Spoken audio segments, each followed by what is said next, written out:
So last video, I talked about Unite and the controversy surrounding managers' pay at Royal Mail. Now, Dave Ward, he is the head of CW. He made a statement in regards to managers taking bonus pay in order to break strikes.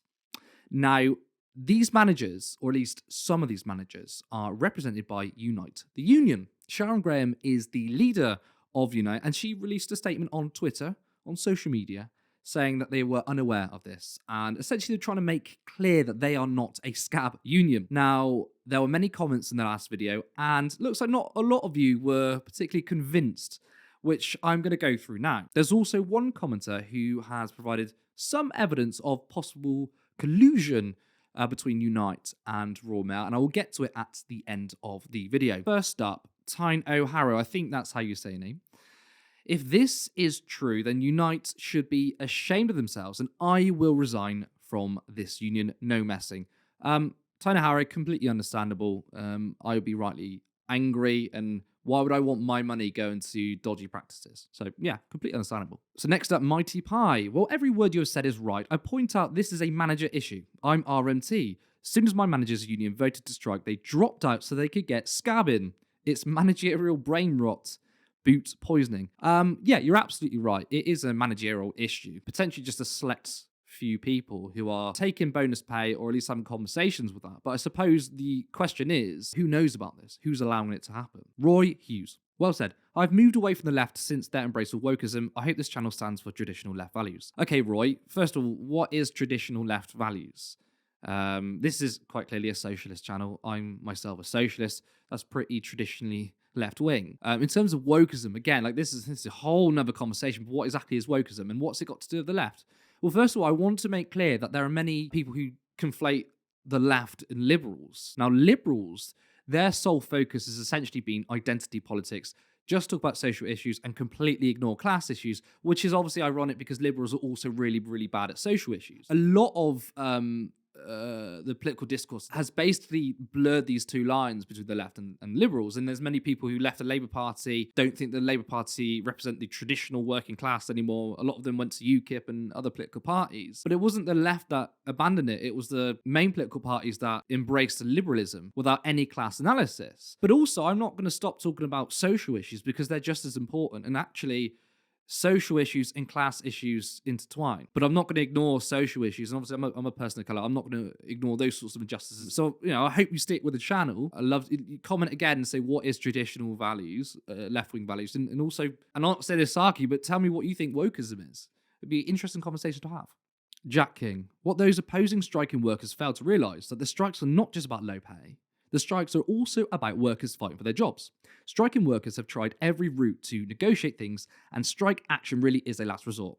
Strikers have nothing to lose now. Completely bang on, because there's a lot of talk in the media that all strikes and all union action is just down to pay, and that, oh, look, all these railway workers are striking, all these train drivers on 50, 60, 70k a year. Well, firstly, to note that the train drivers are not represented by RMC, they're represented by ASLEF, a completely different trade union. So a lot of those that represent RMC are low-paid workers. And I absolutely support every worker trying to get a pay rise, every union trying to get a pay rise. But it's a fact that 90% of people go on strike to defend their working conditions. Battles that were already won, the greedy bosses are trying to go for it. So you'll find that people on the picket lines, they're doing it because of job safety, but they're also doing it for the consumer safety too. So it should never, ever be the case that when fights are won, that they should be eroded. But unfortunately, that's what happens when you don't have anything to fight back against the capitalist class. So most of the time, it's workers just trying to defend the things they've already won. Well, there's a lot of people, especially on the right-wing media, pose the idea that it's just greedy workers. But regardless of that, though, I will always back striking workers in terms of pay because the imbalance in the economy between the rich and poor is absolutely disgraceful. MN Hay 27. It's not really Unite, it's the CMA, the Communications Managers Association. They never behave like a trade union because the association is made up of self-serving bootlickers. Standing together just isn't possible for them because Royal Mail managers only care about their own future career prospects. Obviously, a union cannot work that way. Right, okay, so I've had a lot of comments then. It is more specifically the CMA, and the CMA, it's a managers union. Yeah, of course, that's a great point. And clearly, a union all about represent managers probably has a slightly different ethos to other traditional trade unions. But the question is, this is still a big part, a big faction of the second largest trade union in the country. So whether it directly links to Sharon Graham or the top or not, you do have to ask yourself the question, did they not know about it? I think is a little bit dodgy. Anton, Mr. CEO says Royal Mail are losing $1 million a day, maybe 567 million given out to shareholders. Record bonuses for top bosses and 900 million parcel hub. New PDAs, over 3,000 new electric vehicles might have something to do with it. He wants the workers to take the hit with real-time pay cuts, unrealistic targets and redundancies so he and others can profit even more after spending and rewarding themselves. This is exactly it, of course. We've had Simon Thompson, the CEO of Royal Mail, saying, well, we can't afford to give these pay rises, but you can afford to pay 20% in bonuses for managers to destroy strikes. And by the way, I'm not against business investment. If they're upgrading their technology, that's great. However, look, a few years ago, 10 years ago, actually, I used to work in a call center, and just the same thing. They were ripping up people's conditions. They were asking workers to, essentially cut their pay if you want to stay there. But at the same time, they were bringing in loads of brand new flat screen TVs in the office. I mean, great. Again, invest in your company, right? But if you're doing it at the same time whilst asking people to cut their livelihood, it's clearly wrong priorities. And it also dispels the lie that businesses don't have the money to do this. And if that's the case, if they don't have the money to pay workers properly, well, guess what? Maybe we should renationalise Royal Mail because it's clearly not an effective business model. Lee Clark, turn left. What's all that about then? A sizable amount of union members are right-wing. I myself am not left, right or political, yet I am a union member. I mean, that's absolutely fine. Yeah, this is a left-wing channel. And as I believe I replied to this comment saying, yeah, I'm on the left. You always expect me to support unions. Your individual politics, that's irrelevant and that's fine. You don't have to be left-wing, right-wing, whatever. It doesn't matter. I will still stand with you if you want to improve your pay conditions. So, yeah, that's all I can say about that, really. Now, I did say that I would provide some evidence that there was collusion between Unite, or possible collusion between Unite and Royal Mail, and this commenter has kindly sent me some pictures, which I will show in a second. And many people left a comment saying, because it's actually specifically to do with the CMA. So, this commenter, which wants to remain anonymous, said this. I actually do have evidence that Unite were involved in the bonus payment scandal. 2 photos showing that document have been circulated. The first includes the table that you showed, which is on the last video. The second photo shows the last part of the document. Not only details how the revisions bonus goal would be measured and when the payment would be made, but also 2 names that are at the bottom of the memo. So you can see on this document, it's got how it will be measured. So essentially, what's the criteria to get paid?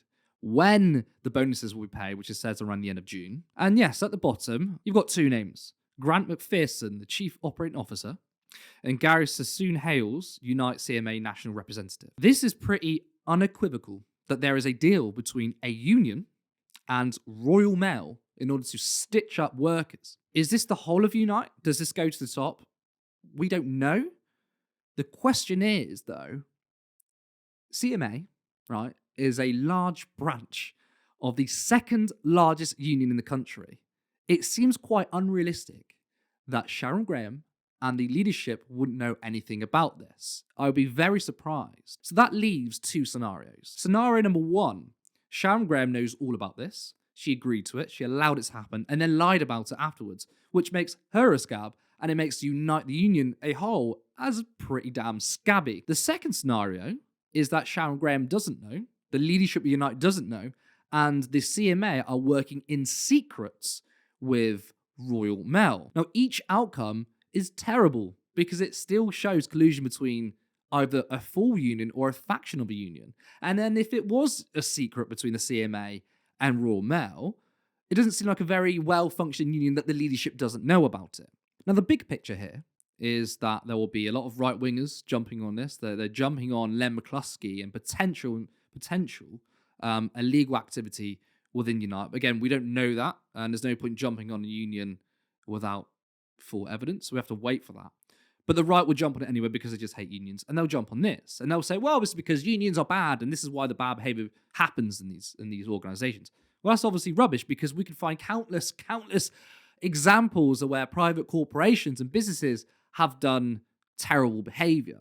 The issue, right, is power, and power corrupts. It's large organizations that inevitably, regardless of its cause, will always have issues with this. And the way to deal with it is to have more transparency and more democracy. There are countless examples where unions in the past have scabs, especially on other fellow unions, and people left the comments there. And I'm not under the illusion that unions are somehow perfect, but that is not a union issue. It is a fundamental issue with organizations that become huge and there is no accountability. Again, power corrupts power. However, if you ask me, who do I trust more, unions or private corporations?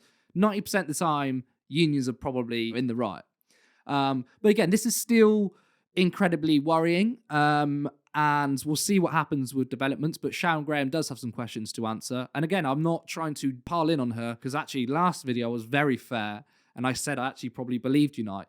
Now this, I'm not so sure anymore. But questions need to be answered because another union, the CW, is at stake here. So thanks for everyone that commented. And I really, really appreciate your feedback. If you would please like this video and share it. And subscribe to Turn Left and make sure you bang the notification bell. Now, finally, if you can, and I know it's tough during a cost of living crisis, but if you can, please support us on Patreon for just £3 per month. That would be amazing. Thanks for watching.